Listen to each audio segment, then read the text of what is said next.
ஸ்ரீமதே ராமானுஜாய நமஹ. ஸ்ரீமதே வரவரமுனையே நமஹ. ஸ்ரீ வாதூல குரவே நமஹ. ஸ்ரீசைலேச தயாபாத்திரம் தீபக்தியாத் குணார்ணவம் யதீந்திர பிரவணம் வந்தே ரம்யஜா மாதரம் முனி. லக்ஷ்மீநாத சமாரம்பா நாதயாமுன பிரணமத்யமா அஸ்மத் ஆச்சார்ய பரியந்தா வந்தே குரு பரம்பரா. ஸ்ரீ செண்டும் கையும் செங்கமலத்தாயார் துணை, கோலும் கையும் கோபாலனே துணை. ஸ்ரீவித்யா ராஜகோபாலசுவாமி திருக்கோவில் பங்குனி பிரம்மோத்சவ பெருவிழா. பிரம்மோத்சவத்திலே மூன்றாம் திருநாளாக அமைகின்றது வெள்ளி ஹம்சவாகனம். ஹம்சவாகனத்திலே நமது மன்னார்குடியின் நாயகனாக விளங்கும் ராஜகோபாலன் ராஜா அலங்காரத்திலே எழுந்தருளி உன்னதமான வகையிலே திருக்காட்சி தரும் அற்புத மெய்யழகை நம் சிடிஎன் தொலைக்காட்சி பக்தியோடு பதிவு செய்கிறது. அம்மானாய் பின்னும் எம் மாண்பும் ஆனான் வெம்பாவாய்க்கிண்ட செம்மா கண்ணனே, கண்ணா வான் என்றும் மன்னோர் விண்ணோர்க்கு தன்னார் வேங்கட விண்ணோர் வெற்பனே என்று நம்மாழ்வார் போற்றி துதிக்கும் வகையிலே பிரம்மோத்சவத்திலே கண்குளிர் காட்சியாக மனமெங்கும் நிறைந்த சேவையாக வெள்ளி ஹம்சவாகனத்திலே பகவானின் எழில் தோற்றம். ஒவ்வொரு வாகனத்திற்கும் ஒரு சிறப்பு என்னால் ஹம்ச வாகனத்தினுடைய மேன்மையை ஆன்றோர்கள் பல்வேறு விதங்களில் அனுபவித்துள்ளனர். இந்த பிரம்மோத்சவம் என்ற பெயரே நான்முகக் கடவுளான பிரம்மா நடத்துவதால் பிரம்மோத்சவம் என்ற பெயரை பெறுகிறது. அந்த நான்முக பிரமனுக்கு வாகனமாக அமையும் பேறு அன்னத்திற்கு வாய்த்துள்ளது. கலைவாணி சரஸ்வதியின் வாகனமும் அன்னபட்சிதான். பறவைகளிலே அன்னபட்சி தனித்துவமான பெருமைகளை பெறுகின்றது. அன்னத்தினுடைய நடையழகை பெண்களின் நடையழகோடு ஒப்பீடு செய்வது வழக்கம். இராமாயணத்திலே சீதையின் நடையை அன்ன நடை என்று சிறப்பான வகையிலே கம்பநாட்டாழ்வார் சொல்கிறார். அவ்வண்ணமே அன்னத்திலே அனந்த பத்மநாபன் ஒரு கால் மடித்து உய்யாரமாக அமரக்கூடிய காட்சி ஞானத்தை புகட்டுவதாக அமைகிறது.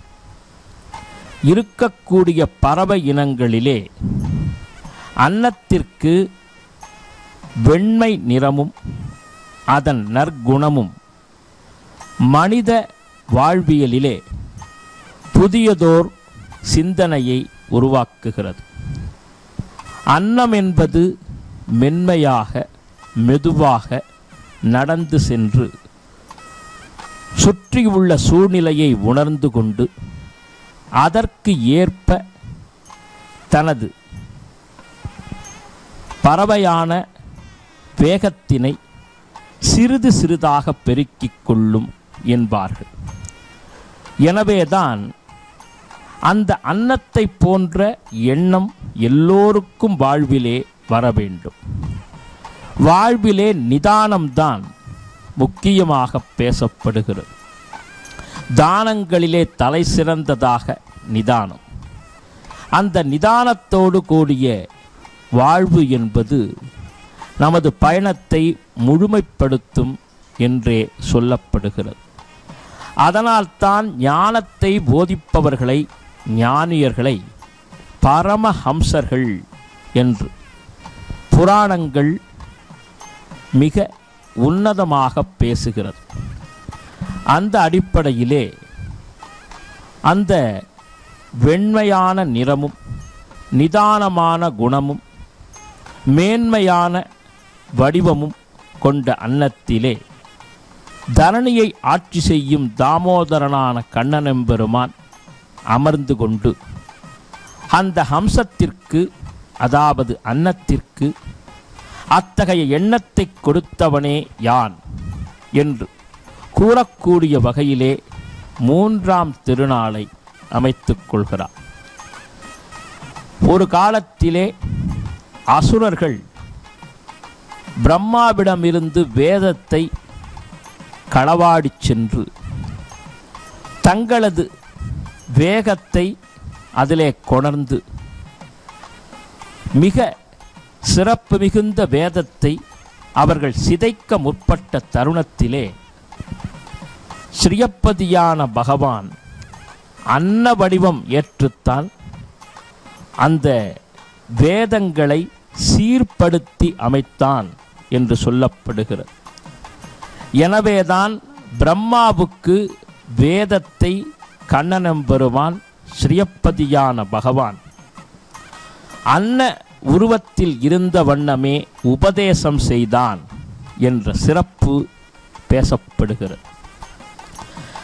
வேதம் அனாதியானது. அந்த வேத உட்பொருளே வேதத்திற்கு மேன்மையை தருவதற்காக வேதத்தில் இருந்த இடைச்செருகல்களை நீக்கி உண்மையான தூய்மையான மறைபொருளான வேதத்தை நான்முகனுக்கு அன்னமாக உபதேசித்தபடியினாலே நான்முக பிரமன் அந்த அன்னத்தையே வாகனமாக்கிக் கொண்டான் என்று சொல்லப்படுகிறது. எனவேதான் அன்னபட்சி வாகனத்திலே அகிலாண்ட கோடி பிரம்மாண்ட நாயகனான வாசுதேவ கிருஷ்ணன் 3ஆம் திருநாளிலே திருவுலாவை அமைக்கின்றான். பொதுவாக 3 என்ற எண் குரு பகவானுக்கு உரியது. தேவகுருவான பிரகஸ்பதிக்கு 3 என்ற எண் சமர்ப்பிக்கப்பட்டுள்ளது. மும்மூர்த்திகள், முப்பெரும் தேவியர், 3 தத்துவங்கள், 3 ஆச்சாரியர்கள் என்று இந்த 3 என்ற எண்ணுக்கு மிகவும் தனித்துவமான சிறப்புகளை சொல்லிக்கொண்டே போகலாம். எனவே குருமுகமாக பகவானை நமக்கு காண்பித்து தரக்கூடிய ஒரு பட்சியாக அன்னபட்சி விளங்குகிறது. அந்த அன்னத்தின் எழிலுருவை காண்கின்றோம். ஒய்யாரமாக நடந்து வரும் காட்சி. அன்னத்தினுடைய கண்கள் இலக்கை மட்டுமே கொண்டு நகர்ந்து வரும் அருளாட்சி. மனித வாழ்வு எப்படி இடம்பெற வேண்டும்? இக்கட்டான சூழ்நிலைகள் வாழ்விலே வந்தாலும் கூட அதிலே நிதானத்தை கடைபிடிக்க வேண்டும். நின்று நிதானமாக சிந்தித்து விவேகத்தோடு செயலாற்றினால் நாம் வெற்றியை முழுமையாக பெற்று உய்யலாம் என்ற வாழ்வியல் தத்துவத்தை ஹம்சவாகனம் எடுத்துரைக்கிறது. இதற்கு கிருஷ்ணாவதாரத்திலேயே உதாரணத்தை நாம் அநேகமாக பாகவதத்தின் வாயிலாக அறிந்து கொள்கிறோம். கண்ணனெம்பெருமான் பல அசுரர்களை சம்ஹாரம் செய்தாலும் ஜராசந்தன் என்ற அசுரன் மட்டும் பல்வேறு முறைகள் கண்ணனின் மீது, துவாரகையின் மீது படையெடுத்து சென்று கண்ணனிடத்திலே யுத்தம் செய்து தோல்வியுற்று திரும்பினான். ராஜசூய யாகம் நடைபெறும் தருணத்திலே பீமனை வைத்து மற்போர் புரியுமாறு செய்து ஜராசந்தனை அழிக்குமாறு செய்தான் கிருஷ்ணன். அண்ணனான பலராமன், ஸ்ரீ கிருஷ்ண பரமாத்மாவின் மூத்த சகோதரனான பலராமன் ஏன் ஜராசந்தனை உடனே தீர்க்காமல் இத்துணை காலம், 12 காலம் தாழ்த்தி அவனை வதைத்தாய், அதுவும் பீமனின் மூலம் என்று கேட்ட பொழுது அதற்கு பதிலாக சமயோஜிதமாக சொன்னான் வாசுதேவன், ஜராசந்தன் அநேக அசுரர்களை தன்னிடத்திலே சேர்ப்பித்து வைத்திருந்தான். அசுர கூட்டத்திற்கே தனியொரு பலத்தை கொடுத்தான். எனவே அவனை அழிக்க வேண்டுமென்னால் முதலில் அவனுடைய படைகளை, அவனுடைய அசுர கூட்டங்களை மொத்தமாக வெல்ல வேண்டும். அவனை தனிமரமாக ஆக்க வேண்டும். மேலும் அவன் தன்னால் கொல்லக்கூடாது, பீமனால் கொலை செய்யப்பட வேண்டும், சம்ஹாரம் செய்யப்பட வேண்டும் என்ற விதி இருந்தபடியினாலே அவன் மூலமாக ஒரு நெருப்பு பொறியிலே விட்டில் பூச்சிகள் எவ்வாறு விழுந்து மாய்கின்றனவோ அதுபோலே ஜராசந்தனின் மூலம் அசுரப்படைகளை மொத்தமாக அழிக்கக்கூடிய வாய்ப்பு எனக்கு கிடைத்தது.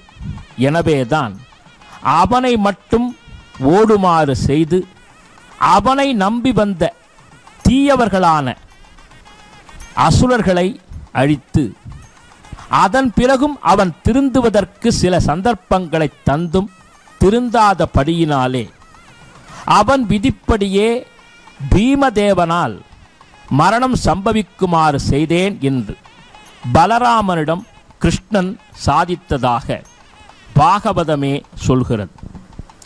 எனவேதான் இந்த மதி நுட்பம் பகவானுக்கு மட்டுமே உண்டு.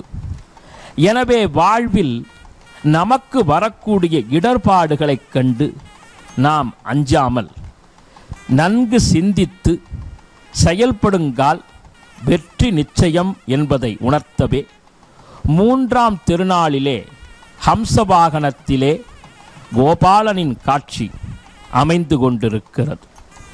வார்புனல் அம்தன் அருவி வட திருவேங்கடத்து எந்தை பேர்பல சொல்லி பிதற்றி பித்தரென்றே பிறர் கூற ஊர்பல பொக்கும் புகாதும் உலோக சிரிக்க நின்று ஆடி ஆர்வம் பெருக்கி குளிப்பார் அமரர் தொழப்பாடுவரே என்று அமனன் ஆதிப்பிரானை நம்மாழ்வார் தன் திருவாய் மொழியிலே மிக சிறப்பாகச் சொல்லி ஆனந்திக்கிறார். பொதுவாக ஹம்சபட்சி பல சூழல்களை தனக்கு சாதகமாக்கிக் கொள்ளும். அது பெரியோர்கள், நல்லோர்களை, சீலர்களை மட்டுமே கணக்கில் கொண்டு அவர்களின் பால் நட்பு பாராட்டும் என்று சொல்லப்படுகிறது. பொதுவாக பறவை இனங்களிலே எத்துகைய சூழல்கள் ஏற்பட்டாலும் தன் சுயநலத்திற்காக சில செயல்களை மற்றைய பறவைகள் செய்யும். ஆனால் அன்னப்பட்சி மட்டும் சகிப்புத்தன்மையோடு நடந்து கொள்ளக்கூடியது. விட்டு கொடுக்கக்கூடிய தன்மையோடு அது இருந்ததனால் பறவைகளிலே உயர்நிலையில் வேதங்களை 4 முகங்களாக கொண்டு சொல்லக்கூடிய நான்முகனுக்கு வாகனமாகிறது. எனவே நாமும் வாழ்விலே விட்டு கொடுக்கக்கூடிய எண்ணங்களை, தயாள எண்ணங்களை கொண்டவர்களாக விளங்க வேண்டும். மேலும் அன்னப்பறவை தன் இணையோடு மட்டும் கூடக்கூடிய சங்கல்பத்தை கொண்டது. ஒருவனுக்கு ஒருத்தி என்ற ஏக பத்னி விரதத்தை ராமச்சந்திர மூர்த்தி எப்படி கடைபிடித்தாரோ அதுபோலே அன்னம் தன் இணையோடு மட்டும் வாழும் பிற பறவைகளை நாடா என்று தமிழ் இலக்கியங்கள் செப்புகின்றன.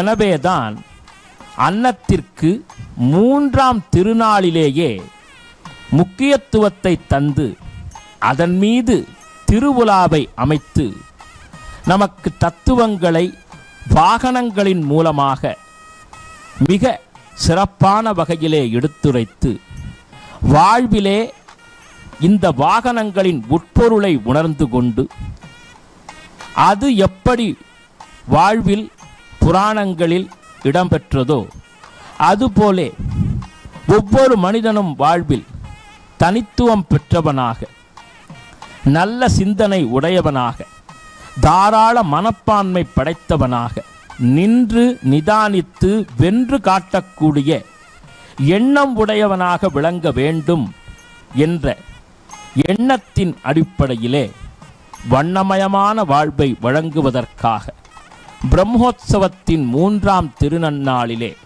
ஹம்சவாகனத்திலே பரமஹம்சனாக கண்ணனெம்பெருமான் காட்சி தருகிறான். மேலும் நள தமயந்தி சிறப்புகளிலே அவர்களின் சரித்திரத்திலேயே நள தமயந்தியிடையே தூதாண்மை சென்றது அன்னந்தான்.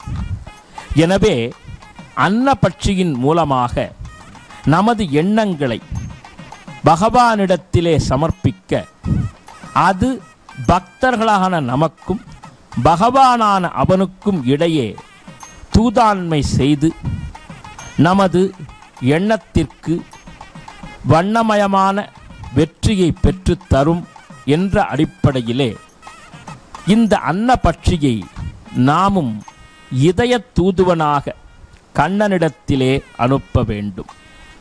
ஹம்ச தூளிகா மஞ்சம் என்று சொல்லுவார்கள். மிக பெரும் அரசர்களெல்லாம் சிறப்பு மிகுந்த அன்னபட்சியின் இறகுகளைத்தான் பஞ்சனையாக பயன்படுத்தி அதிலே சயனிப்பது வழக்கம். அன்னத்தோடு கூடிய ஒவ்வொரு விஷயமும் நமக்கு நல்ல சிந்தனையை புகட்டிவிடும், தீய சிந்தனையை அகற்றிவிடும்.